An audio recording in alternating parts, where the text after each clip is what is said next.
Le livre des Proverbes, chapitre 2. Mon fils, si tu reçois mes paroles, et si tu gardes avec toi mes préceptes.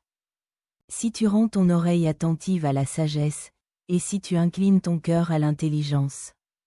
Oui, si tu appelles la sagesse, et si tu élèves ta voix vers l'intelligence. Si tu la cherches comme l'argent, si tu la poursuis comme un trésor. Alors tu comprendras la crainte de l'Éternel, et tu trouveras la connaissance de Dieu. Car l'Éternel donne la sagesse, de sa bouche sortent la connaissance et l'intelligence. Il tient en réserve le salut pour les hommes droits, un bouclier pour ceux qui marchent dans l'intégrité, en protégeant les sentiers de la justice et en gardant la voie de ses fidèles. Alors tu comprendras la justice, l'équité, la droiture, toutes les routes qui mènent au bien. Car la sagesse viendra dans ton cœur, et la connaissance fera les délices de ton âme. La réflexion veillera sur toi, l'intelligence te gardera, pour te délivrer de la voie du mal, de l'homme qui tient des discours pervers.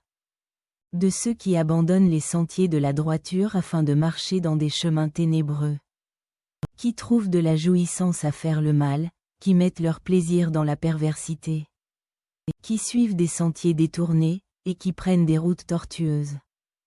Pour te délivrer de la femme étrangère, de l'étrangère qui emploie des paroles doucereuses.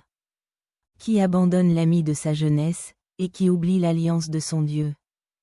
Car sa maison penche vers la mort, et sa route mène chez les morts. Aucun de ceux qui vont à elle ne revient, et ne retrouve les sentiers de la vie. Tu marcheras ainsi dans la voie des gens de bien, tu garderas les sentiers des justes. Car les hommes droits habiteront le pays, les hommes intègres y resteront. Mais les méchants seront retranchés du pays, les infidèles en seront arrachés.